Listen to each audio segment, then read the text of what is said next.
hoy a detenernos en esta iglesia de Esmirna, la iglesia perseguida, una iglesia que deja profundas enseñanzas para nuestra vida hoy.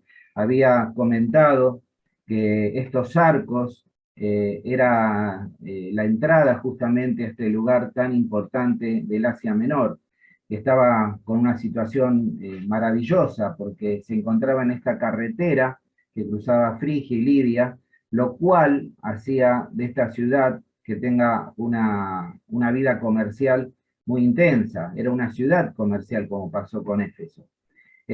Como también había mencionado, esta ciudad tenía un puerto que era muy seguro porque ante el ataque del enemigo se podían cruzar cadenas que impedían la invasión a la ciudad. Y las monedas de Esmirna estaban acuñadas con un barco mercante dispuesto a hacerse a la mar. Como estuvimos comentando también, este segundo mensaje estaba dirigido a esta ciudad grande, hermosa, sinceramente era la más hermosa de las 7, por lo que se comentaba en ese tiempo, y como también habíamos considerado, era fiel a Roma. La fidelidad de esta ciudad era característica. Sus ciudadanos tenían un profundo concepto de la fidelidad al imperio. Aún los judíos de la ciudad juntaron fondos para la reedificación. Se la llamaba el adorno y la corona y la flor de Asia. Y son detalles importantes porque hacen también al mensaje que el apóstol Juan da a la iglesia de Esmirna, o el mismo Señor. Su fidelidad, también el ser considerado la corona y la flor de Asia, y cerca del año 25 ganó la distinción, la posibilidad de levantar un templo al emperador. Y se empezó a generar el culto de adoración al emperador en Esmirna. La primera ciudad con ese nombre fue destruida en el año 600 a.C. y fue reconstruida por su sucesor, por el sucesor Alejandro Magno. La imagen del ave fénix, legendaria, se levanta desde las cenizas de la destrucción. Este concepto del ave fénix se aplicaba a la ciudad de Esmirna, una ciudad que resurgió de las mismas cenizas luego de su destrucción. Y aquí tenemos un hecho que muestra el conocimiento con que Juan establece sus cartas. Al Cristo resucitado se le llama el que murió y el que volvió a la vida. Y era un eco de la misma experiencia que había sufrido esta ciudad. Algunos detalles también de esta iglesia. La palabra Esmirna quiere decir mirra, la cual era uno de los ingredientes del perfume que era usado para embalsamar a los muertos. El Señor Jesucristo se dirige a esta iglesia como el que estuvo muerto y vivió. También en ella se destacó el culto, como dije antes, al emperador, y cada año los habitantes de la ciudad tenían que quemar incienso ante el busto del emperador y declarar César es el Señor. Y todo aquel que no declarara esto era pasible de cárcel y de muerte, que era lo que sufrieron los cristianos. Posiblemente este acto tenía más un significado político que religioso, pero la mayoría de los cristianos de Esmirna se negaron a cumplirlo y fueron sacrificados. Policarpo, obispo de Esmirna, un testimonio firme, murió quemado por su fe. Y en sus palabras finales, cuando las autoridades romanas le decían que tenía que negar al Señor, que tenía que adorar al César, reconocer que el César era su Señor y podía estar exento de morir en las llamas, dice estas palabras Policarpo: he servido a mi Señor Jesucristo durante 86 años y nunca me ha causado daño alguno. ¿Cómo puedo negar a mi rey, que hasta el momento me ha guardado de todo mal y además ha sido fiel en redimirme? Y dice que les decía: ustedes no se hagan problema porque este fuego es temporal, pero el fuego que ustedes van a participar es un fuego eterno por negar al Señor Jesucristo como Dios. Yo después de este fuego voy a entrar en la gloria Y creo que mientras que prendían fuego el cuerpo de Policarpo, lo que ahí brilló más que las llamas, era el testimonio que este hombre dio glorificando a Jesucristo. Este es el contexto un poco que nos plantea esta carta a Esmirna, una carta que nos habla de la persecución. Vamos a ver, y siguiendo más o menos el bosquejo que venimos siguiendo cada domingo, una presentación del Señor. ¿Cómo es presentado el Señor o se presenta en esta carta? Y dice, escribe al ángel de la iglesia en Esmirna, el primero y el postrero, capítulo 2, verso 8. El que estuvo muerto y vivió, dice esto. Estuvimos considerando que la iglesia de Esmirna estaba enfrentando dificultades y amenazas aún peores que habrían de venir. Pero en vista de esto, la carta y la presentación del Señor empieza con dos títulos impresionantes sobre el Cristo, referidos al Cristo resucitado. Y revelan lo que Él verdaderamente puede ofrecer a la persona que tiene que enfrentar una situación tan extrema como tuvo que enfrentar los cristianos en Esmirna. En primer lugar, nos habla de que Él es el primero y el último. En el Antiguo Testamento ese era un título que se aplicaba exclusivamente a Dios. El Señor Jesucristo se presenta como Dios. En Isaías 44:6 y 48:12 lo pueden luego buscar. Dice así la palabra de Dios. Así dice Jehová, Rey de Israel, y su Redentor, Jehová de los ejércitos, el Señor Jesucristo. Yo soy el primero y yo soy el postrero, y fuera de mí no hay Dios. Y leímos hace unas semanas en Apocalipsis 1:8 y 11, yo soy el alfa y la omega, el principio y el fin, dice el Señor, el que es, que era y que ha de venir, el Todopoderoso.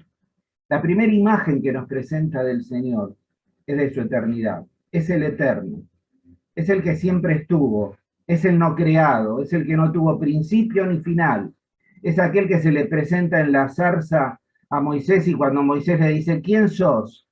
O ¿de parte de quién voy a decir que vengo? Y él le dijo que tan solo yo soy el gran yo soy. Es el que siempre fue, es el que es y es el que será. Es atemporal.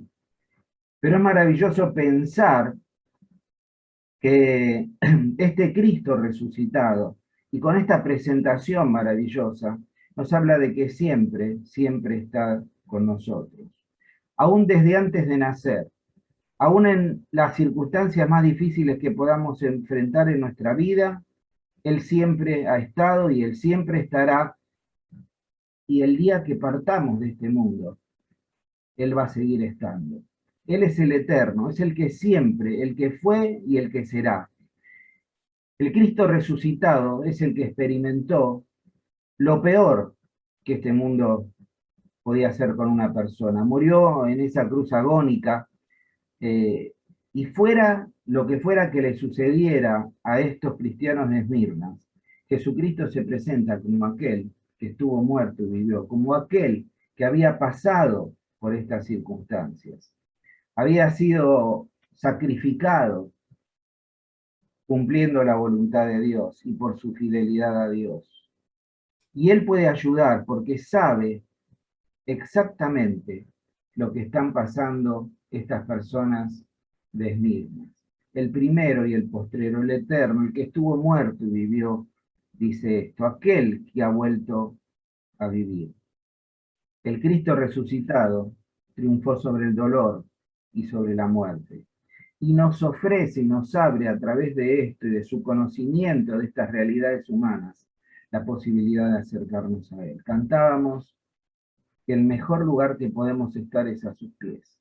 ¿Y cómo no va a ser el mejor lugar si Él es el eterno, es el Dios poderoso, es aquel que estuvo muerto y que vivió, es aquel que nos comprende y sabe lo que estamos atravesando?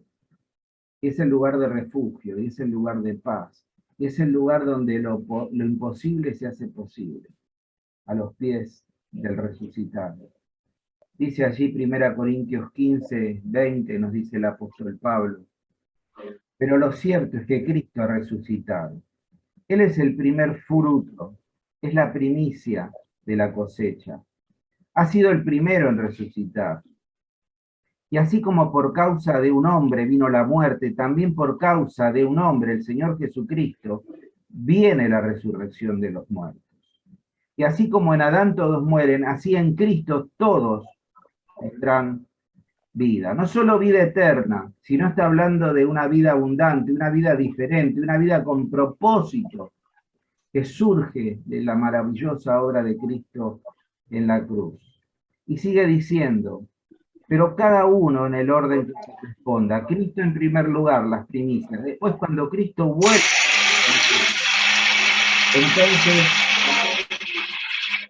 entonces vendrá el fin, cuando Cristo derrote a todos los impíos, autoridades y poderes, y entregue el reino al Dios y Padre.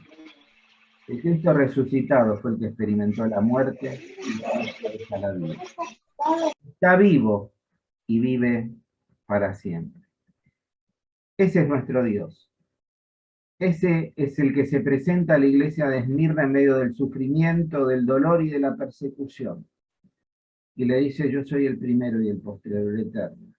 El que estuvo muerto y el que vivió, te dice esto. Y vienen luego los elogios a esta iglesia. Y estos elogios los vemos en el verso 9. Yo conozco tus obras y tu tribulación. Él conocía perfectamente lo que estaba viviendo los hermanos y las hermanas de Esmirna.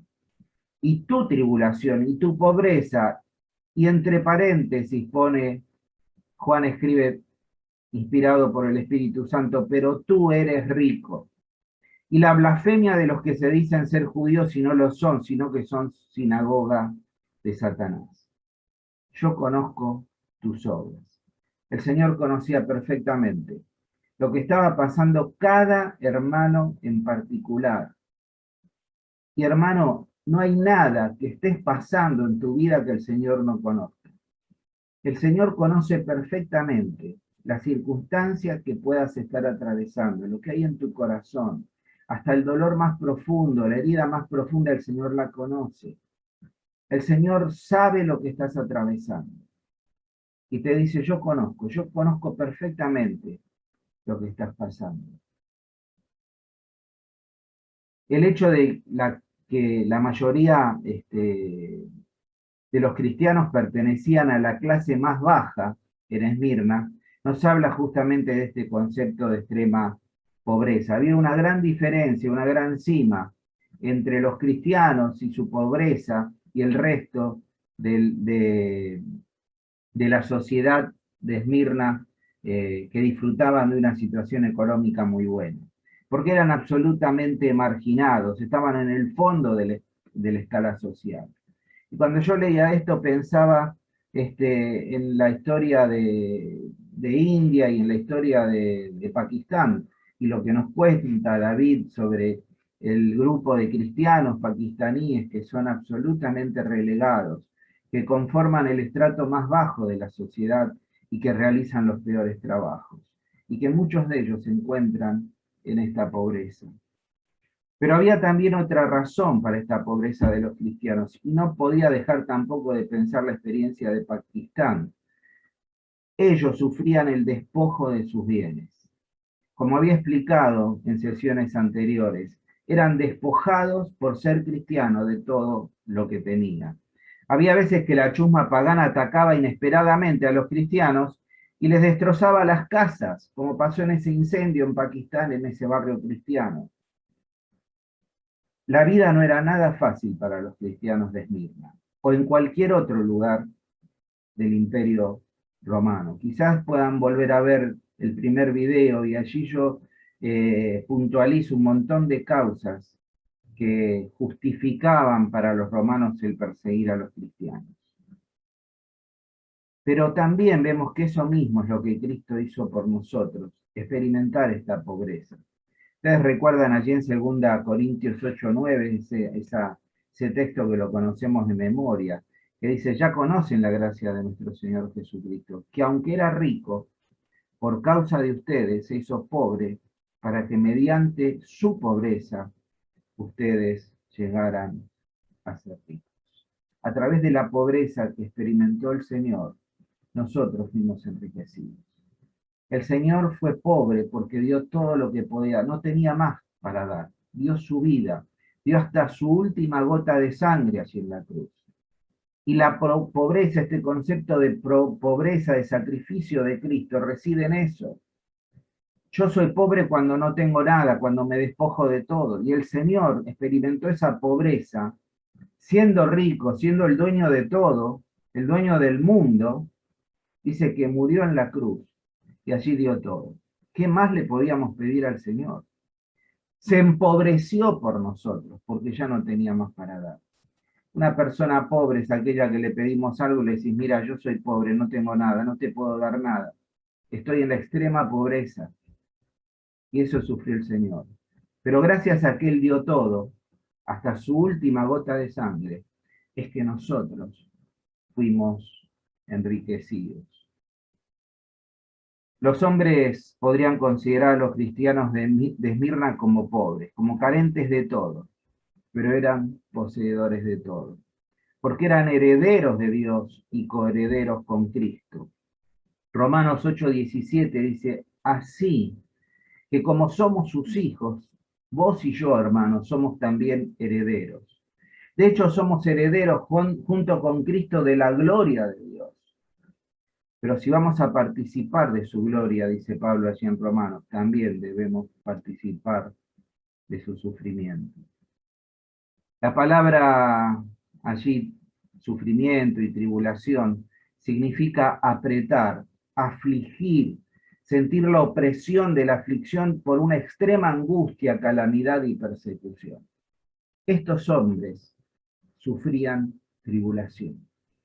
Pero la vida cristiana no está exenta del sufrimiento, y es lo que nos plantea justamente este pasaje. No pretendas que por ser cristiano y ser rico y heredero de la gloria de Dios, y ser partícipe con Cristo de todas las bendiciones con que el Señor nos ha enriquecido, vamos a estar exentos del sufrimiento, del dolor, de la angustia, de la pérdida, de la opresión, de momentos difíciles de incertidumbre en nuestra vida. Es parte de la vida del cristiano, es parte del discípulo el entender, cuando el Señor le dijo, quieren venir en pos de mí, tomen su cruz cada día y síganme.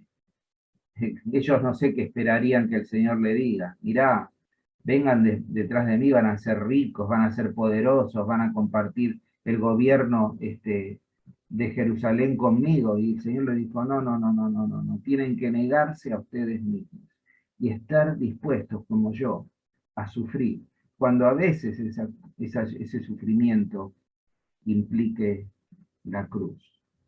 El gloriarse del cristiano en las tribulaciones une ese futuro de esperanza con la realidad presente de la peregrinación.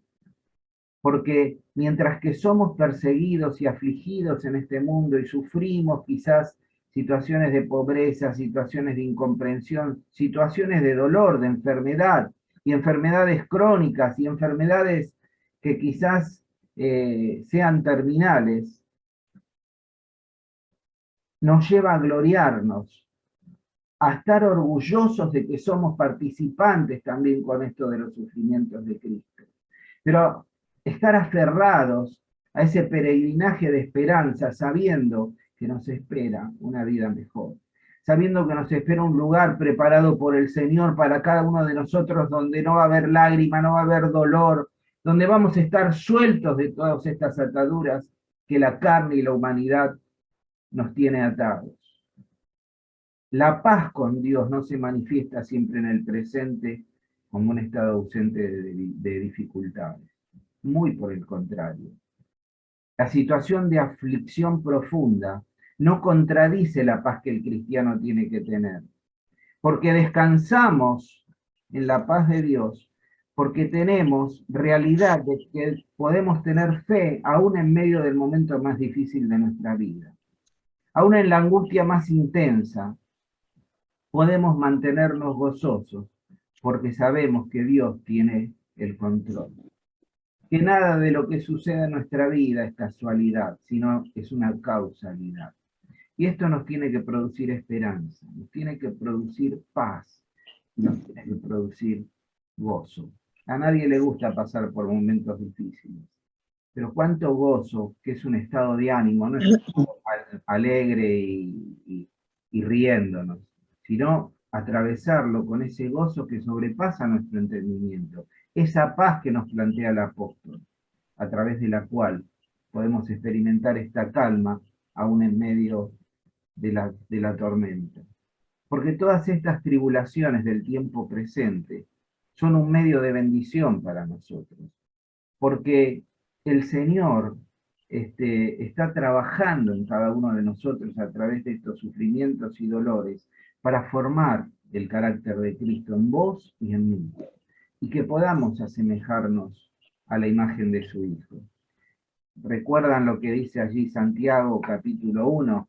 Un capítulo que nos habla de la prueba y de la angustia y de todo esto, y dice: hermanos míos, considérense muy dichosos cuando tengan que enfrentarse con diversas pruebas, pues ya saben que la prueba de su fe produce constancia, y la constancia debe llevar a feliz término la obra, para que sean perfectos e íntegros, sin que nada les falte o sin que le falte absolutamente nada.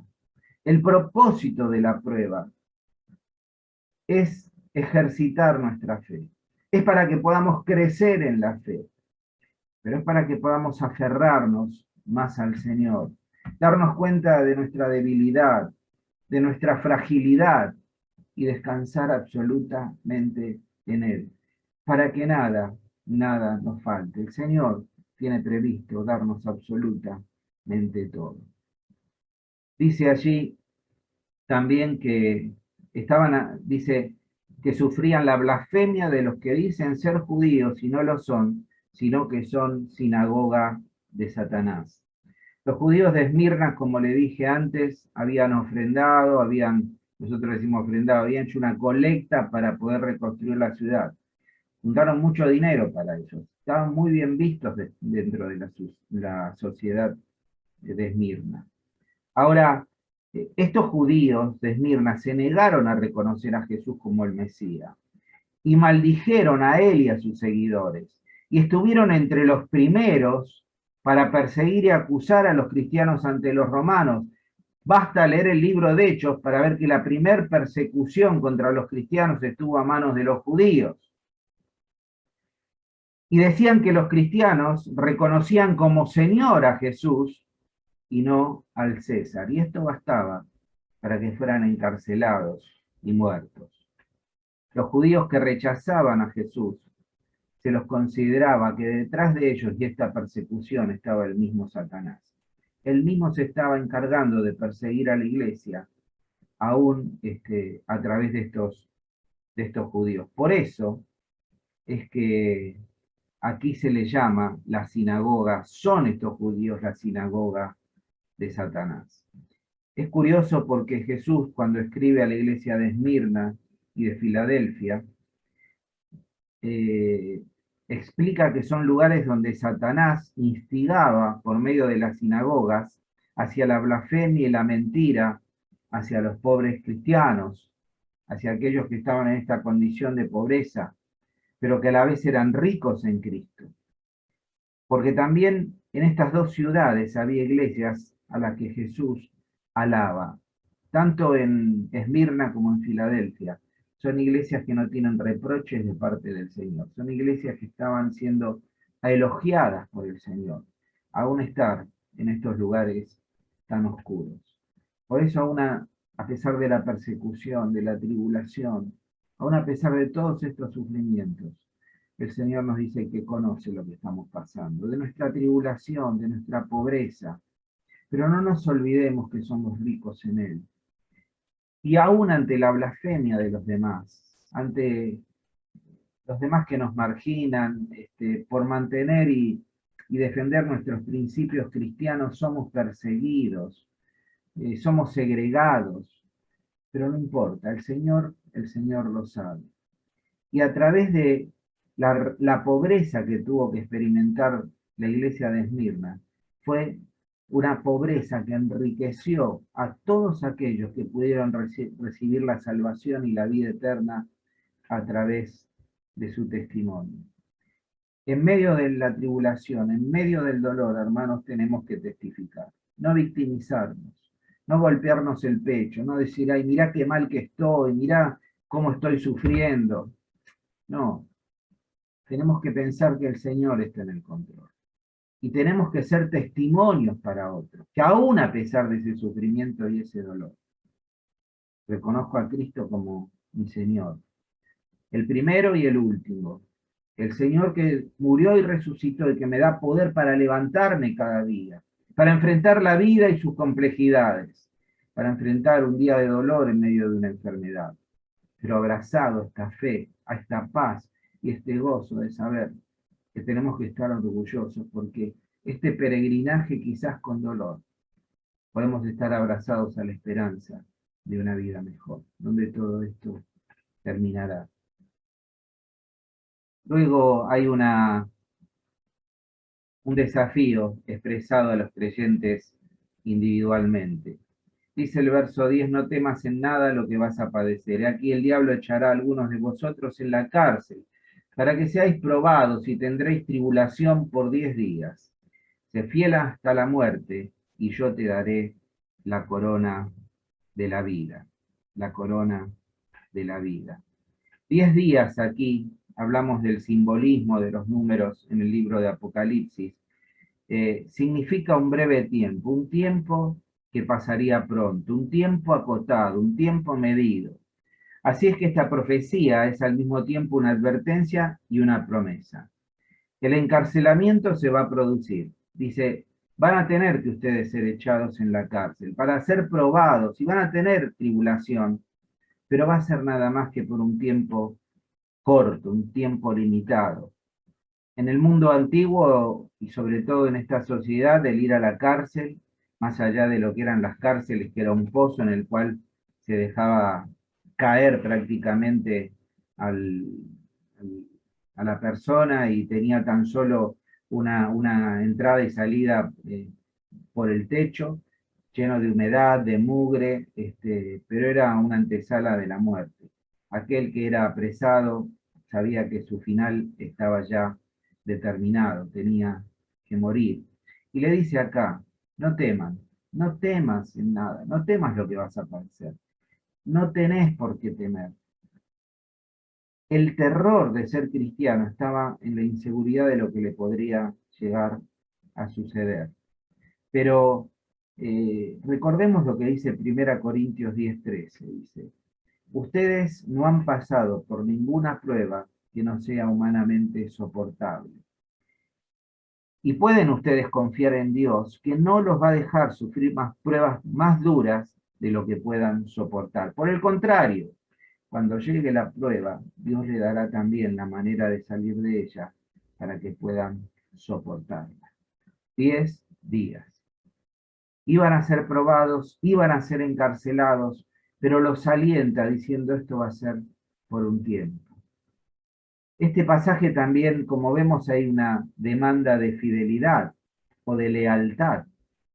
Ser leales aún aunque esto implique la misma muerte. El precio que van a tener que pagar por su fidelidad y por reconocer a Jesucristo como su Señor, como pasó con Policarpo, obispo de Esmirna, va a ser la muerte. En esta vida puede ser que la lealtad del cristiano, como en tantos lugares sucede de la vida, del mundo, signifique portar una corona de espinas.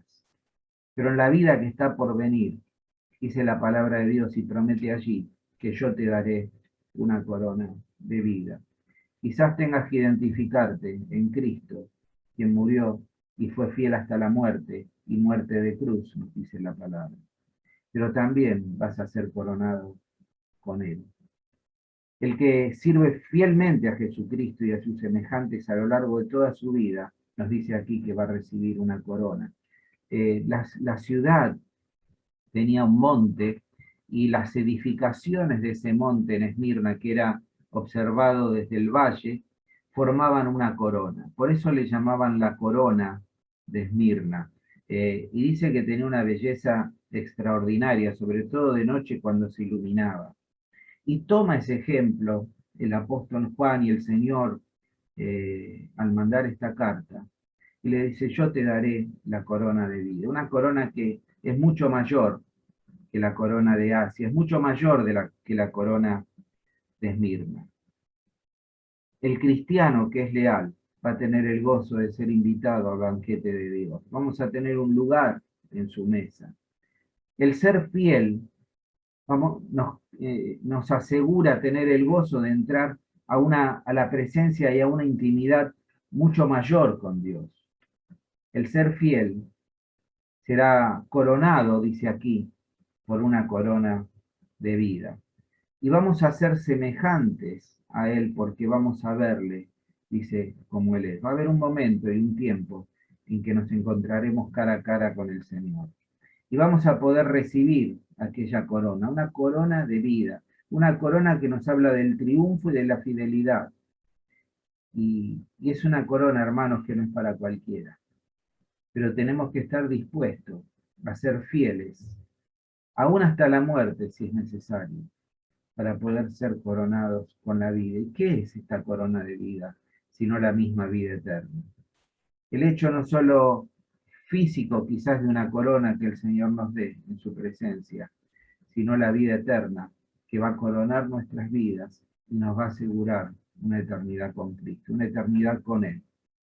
Como dije anteriormente, vamos a ser semejantes a Él. Vamos a poder verle como Él es. Vamos a poder pasar una eternidad a sus pies, sentados allí, en comunión, en ese banquete que el Señor ha preparado para nosotros en la eternidad. Y por último, hay una promesa. El que tiene oído, oiga lo que el Espíritu dice a las iglesias. El que venciere no sufrirá daño en la muerte segunda. Todavía hace una promesa más, no solo esta corona que Dios ha de darle, sino que hay una promesa maravillosa. Dice, escuchen y obedezcan lo que el Espíritu dice a las iglesias y esta iglesia en particular. A los fieles se les promete que no van a sufrir daño en la muerte segunda. Sabemos que está la muerte física y la muerte espiritual. La muerte física es la separación del cuerpo, lo físico de lo espiritual. Y depende de lo que hayamos hecho en nuestra vida, si hemos aceptado la oferta del Señor Jesucristo de ser hijos de Dios y hemos creído en su muerte en la cruz y hemos puesto nuestra vida en sus manos, estaremos en una eternidad con Él. Si hemos rechazado el mensaje del Evangelio de salvación, vamos a pasar una eternidad en el infierno, en unas llamas mucho peor que las que tuvo que padecer Policarpo, como le dijo a los que le rodeaban, en ese juicio final terrible, y viviremos apartados por una eternidad lejos de Dios. Pero dice que no vamos a sufrir esta muerte segunda. Y esta muerte segunda no habla de la muerte física, sino de la muerte espiritual. Ese juicio inevitable por el cual toda persona que rechace a Jesucristo como Salvador va a tener que sufrir. Pablo, cuando nos habla de esta separación de la muerte segunda, y diciendo que no vamos a tener que padecer esta experiencia los cristianos de vivir separados con Dios, utiliza allí en Romanos 8 una expresión maravillosa. Dice que no hay nada, ni nadie que nos pueda separar del amor de Cristo, del amor de Dios que es en Cristo Jesús. El que venciere. Aquellos que podamos disfrutar en vida de esa vida eterna que el Señor nos ha prometido. Aquellos que hayamos recibido a Jesucristo como nuestro Salvador, tenemos garantizado que nada, ni en esta vida, ni en la eternidad, nos podrá separar del amor de Dios que es en Cristo Jesús. Somos objeto de su amor. El Señor muestra su amor para con nosotros, y aún en medio de la tribulación, de la opresión, de la angustia, el amor de Dios está presente. Lean después Romanos 8, es maravilloso.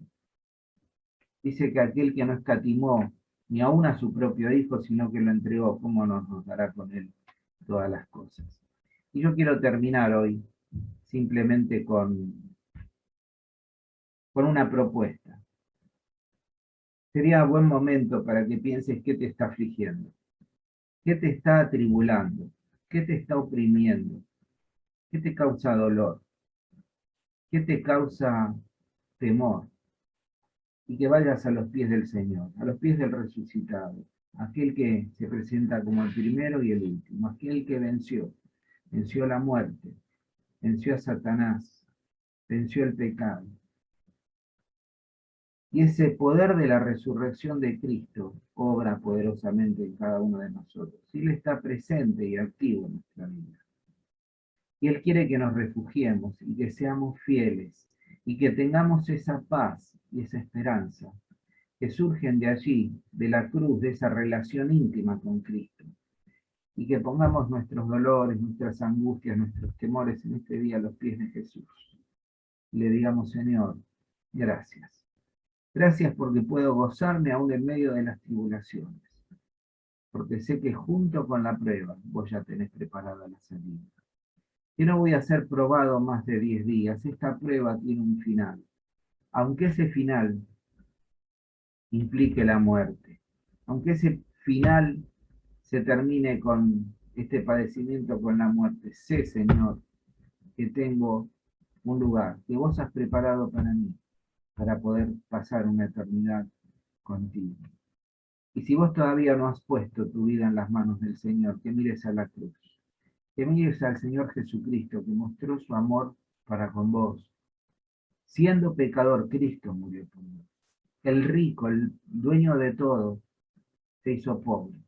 Se empobreció muriendo allí en la cruz, dando todo lo que tenía, su vida, su sangre, ocupando el lugar que vos merecías ante la justicia de Dios, ante este juicio que ibas a tener y que vas a tener que enfrentar, donde el Señor mismo sea tu juez y te envíe a una eternidad de separación de Él y el infierno, y puedas decir, no, yo no quiero ir a ese lugar.